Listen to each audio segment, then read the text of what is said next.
ভালোবাসা, বিশ্বাস আর একটা সুখী সংসার।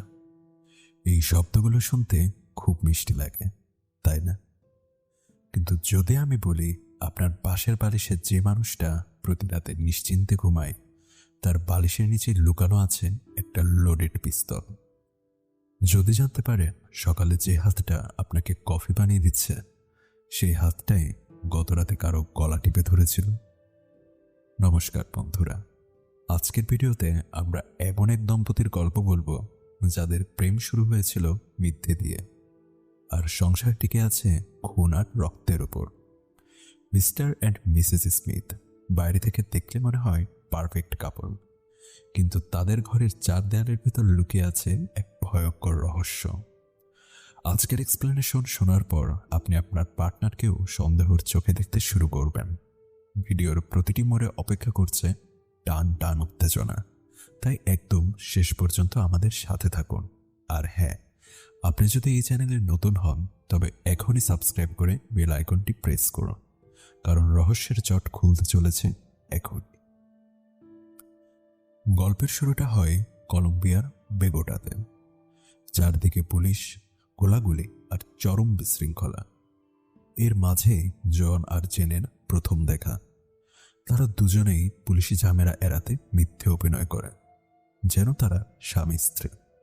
কিন্তু তারা জানত না এই মিথ্যে অভিনয়টাই তাদের জীবনের সবচেয়ে বড় শক্তি হয়ে দাঁড়াবে। দেখতে দেখতে 5 বছর কেটে যায়। জন স্মিথ এবং জেন স্মিথ এখন বিবাহিত। তারা সাবরবান এলাকায় একটা বিশাল বাড়িতে থাকে। প্রতিবেশীদের কাছে তারা আইডল কাপল। কিন্তু সত্যিটা কি জানেন? জন একজন কন্ট্রাক্ট কিলার, আর জেন একজন দুর্ধর্ষ অ্যাসাসাইন। দুজনেই দুটো ভিন্ন এজেন্সির হয়ে কাজ করে। আশ্চর্যের বিষয় হলো, এক ছাদের নিচে থেকেও কেউ কারো আসল পরিচয় জানে না। জন তার বেসমেন্টে অস্ত্রের ভান্ডার লুকিয়ে রাখে, আর জেন তার কিচেনের ওভেনের নিচে হাইটেক গ্যাজেট। তাদের জীবনটা একটা টাইম বোমার মতো, যা যে কোনো মুহূর্তে ব্লাস্ট হতে পারে। তাদের সম্পর্কটা এখন আর প্রেমের নয়, বরং একটা ঠান্ডা যুদ্ধের মতো হয়ে গেছে, যেখানে দুজনেই ক্লান্ত, দুজনেই কিছু লুকাচ্ছে। সাসপেন্সের আসল খেলা শুরু হয় তখন যখন তাদের দুজনের কাছে একটা নতুন মিশন আসে। টার্গেট একজনই, বেঞ্জামিন ডান্স। জন পৌঁছে যায় ডেজার্টে, জেনও সেখানে উপস্থিত, কিন্তু কেউ কাউকে চিনতে পারে না। জেন যখন তার স্নাইপার তাক করে, জন তখন বাধা দেয় এবং ভুলবশত বা হয়তো ভাগ্যের পরিহাসে জন জেনের দিকে গুলি চালায়। জেনও পাল্টা জবাব দেয়। মিশন ফেল হয়। বাড়ি ফিরে দুজনেই বুঝতে পারে কেউ একজন তাদের মিশনে বাধা দিয়েছে। শুরু হয় ইনভেস্টিগেশন। জন তার সোর্সের মাধ্যমে খোঁজ নিয়ে জানতে পারে সেখানে উপস্থিত দ্বিতীয় শুটার আর কেউ নয়, তার নিজের স্ত্রী। অন্যদিকে যেন প্রমাণ পায় যে সেই বাধার প্রাচ ছিল তার নিজেরই স্বামী। চিন্তা করুন সেই মুহূর্তটা। 5 বছর যার সাথে সংসার করেছেন, তাকে এখন আপনার বস মেরে ফেলার অর্ডার দিয়েছেন। হুকুম একটাই, কিল ইউর স্পাউস, হয় মারো নয়তো মরো। এখান থেকেই মুভিটির রোমান্টিক কমেডি থেকে ডার্ক সাইকোলজিক্যাল থ্রিলারে রূপ নেয়। সব জেনে ফেলার পর তারা যখন ডিনার টেবিলে মুখোমুখি বসে, সেই সিনটা গায়ে কাটা দেওয়ার মতো। বাতাসের ভারী ভাবটা আপনি অনুভব করতে পারবেন।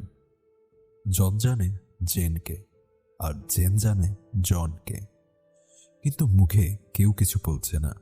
জন ইচ্ছে করেই ওয়াইনের বোতলটা ফেলে দেয়। জেন সেটা বিদ্যুৎ গতিতে লুফে নেয়। জন বুঝে যায় তার স্ত্রী কোনো সাধারণ গৃহবধূ নয়, সে একজন প্রশিক্ষিত কিলার। তাদের কথোপকথনের প্রতিটি লাইনে ছিল দ্ব্যর্থবোধক অর্থ। জন যখন চাকু দিয়ে মাংস কাটে, তখন মনে হয় সে যেন জেনের গলাটাই কাটতে চাইছে।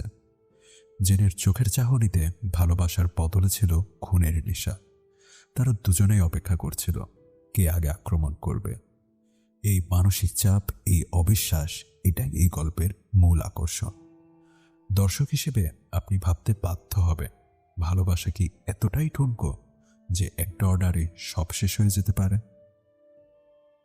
অবশেষে ধৈর্যের বাঁধ ভেঙে যায়। জেন বাড়ি ছেড়ে পালানোর চেষ্টা করে, আর জন তাকে ধাওয়া করে। শুরু হয় এক রক্তক্ষয়ী লড়াই। তাদের সাজানো সুন্দর বাড়ির মুহূর্তের মধ্যে ধ্বংসস্তূপে পরিণত হয়। জন জেনকে গুলি করে, জেন জনকে লাথি মারে। কাঁচ ভাঙে, দেওয়াল ফুটো হয়, আসবাবপত্র জ্বলে যায়। কিন্তু এই মারামারির মধ্যেও একটা অদ্ভুত ব্যাপার ছিল। এটাকে ঠিক ঘৃণা বলা যায় না, এটা ছিল তাদের জমে থাকা অভিমান আর প্যাশনের বহিঃপ্রকাশ। তারা একে অপরকে জানে মেরে ফেলার চেষ্টা করলেও চূড়ান্ত মুহূর্তে এসে কেউ ট্রিগার ডাকতে পারে না। যখন জেনের মাথায় বন্দুক ঠেকায়, জেন বলে, কাম অন, শুট মি। কিন্তু জন পারে না, সে অস্ত্র নামিয়ে দেয়। কারণ দিন শেষে তারা একে অপরকে পাগলের মতো ভালোবাসেন। এজেন্সির অর্ডার তাদের ভালোবাসার কাছে ঘেরে যায়। তারা বুঝতে পারে তাদের আসল শত্রু তারা নিজেরা নয়, বরং সেই সিস্টেম যা তাদের তৈরি করেছে। এখন তারা আর একে অপরের শত্রু নয়, বরং পার্টনার ইন ক্রাইম। কিন্তু বিপদ আরও বাড়ে, কারণ তাদের এজেন্সিরা যখন দেখল মিস্টার অ্যান্ড মিসেস স্মিথ একে অপরকে মারছে না, তখন তারা দুজনেই টার্গেট হয়ে গেল। শুরু হলো এক অসম যুদ্ধ। একদিকে শত শত প্রশিক্ষিত কিলার, আর অন্যদিকে শুধু জন আর জেন। কার চেজের সিনটা এবং ডিপার্টমেন্টাল স্টোরের গান ফাইট আপনাকে সিট থেকে উঠতে দেবে না। জন আর জেন একে অপরের মুভমেন্ট এত ভালো বোঝে যে তারা যেন একে অপরের ছায়া। জন কভার দেয়, জেন অ্যাটাক করে। তাদের এই কোঅর্ডিনেশন প্রমাণ করে যে তারা শুধু সেরা কিলারই নয়, সেরা দম্পতিও বটে। শেষ পর্যন্ত তারা সমস্ত বাধা অতিক্রম করে সমস্ত শত্রুকে খতম করে বেঁচে ফেরে। কিন্তু প্রশ্ন হলো, এত রক্ত আর বারুদের গন্ধ কি তাদের সম্পর্ককে আগের মতো থাকতে দেবে? মুভির শেষে আমরা দেখি তারা আবার ম্যারেজ কাউন্সেলিংয়ে গেছে, কিন্তু এবার তাদের মুখে হাসি। তারা একে অপরের হাত ধরে আছে। তারা শিখেছে গোপনতাই একটা সম্পর্কের সবচেয়ে বড় শত্রু। সব দেয়াল ভেঙে ফেলার পরেই তারা সত্যিকারের ভালোবাসা খুঁজে পেয়েছে। মিস্টার অ্যান্ড মিসেস স্মিথ আমাদের শেখায় সম্পর্ক টিকিয়ে রাখতে হলে অনেক বড় যুদ্ধের মোকাবেলা করতে হয়, তাই সে বাইরের শত্রু হোক বা নিজেদের ভেতরেরই হোক। বন্ধুরা, ভিডিওটি শেষ করার আগে আপনাদের কাছে আমার একটাই প্রশ্ন। আপনি যদি জনের জায়গায় থাকতেন, তবে কি নিজের স্ত্রীকে বাঁচাতে এজেন্সির বিরুদ্ধে যেতেন, নাকি নিজের প্রাণ বাঁচাতে তাকে মেরে ফেলতেন? কমেন্ট করে জানান, আমি সবার কমেন্ট পড়ব। ভিডিওটি ভালো লাগলে লাইক করতে ভুলবেন না।